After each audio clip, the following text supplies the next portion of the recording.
NC State University is located in Raleigh, the capital of North Carolina and a major southeastern city only a few hours from the mountains, the coast, and the nation's capital, Washington, D.C.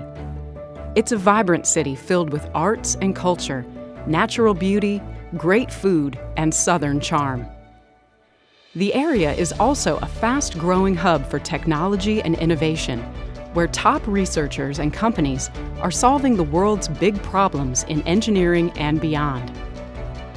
NC State is right in the middle of it all.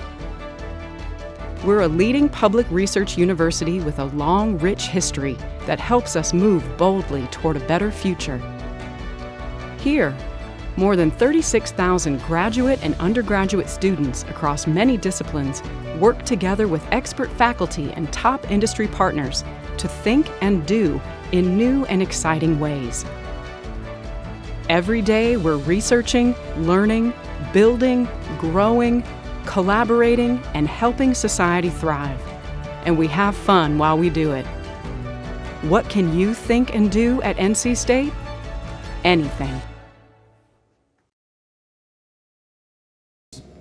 Plasmas are used a lot for microelectronics manufacturing and for materials processing. And so we were doing a lot of work with companies like Samsung or Micron. We were doing work to basically make sure that you could make smaller and faster computer chips.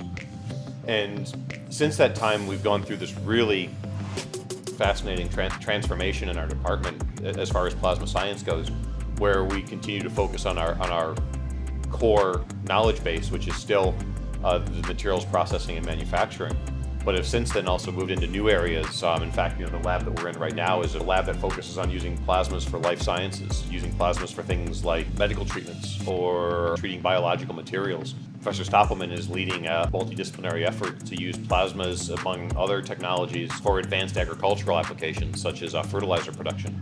So there is a ton of really exciting things that we would have dreamed of 10 years ago that's going on right now.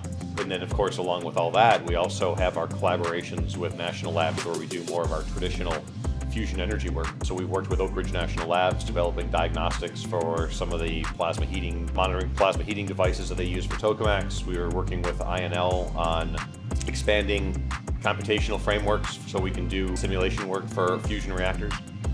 So there's lots of exciting things we're doing right now. So we're a bit of a catch-all, but definitely have our areas of expertise as well. First thing I want to make sure is I want to say that I'm obviously speaking on behalf of myself and also Professor Katerina Stoppelman, who's the other faculty member who works in the plasma lab. And also we have Dr. Alexander Bataler, who, although he doesn't have any experiments in this facility, his experiments are upstairs on the second and third floor. He's also collaborates with us quite a bit on plasma projects, but he works a lot with ultrafast spectroscopy and ultrafast lasers. So the students you'll be seeing today, first one is Nick Sponsel, who will talk a little bit about some of the work that's going on here in the Plasma Life Sciences Lab.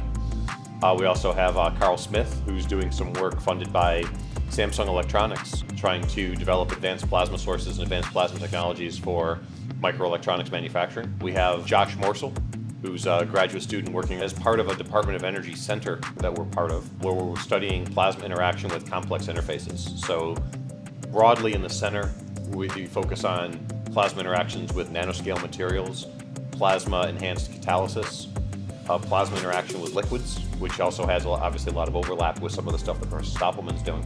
So he's the graduate student who's supported through that center. And then finally, Naaman Bhatt, who's working on a project supported by a startup company here in the Triangle, Terra Medica.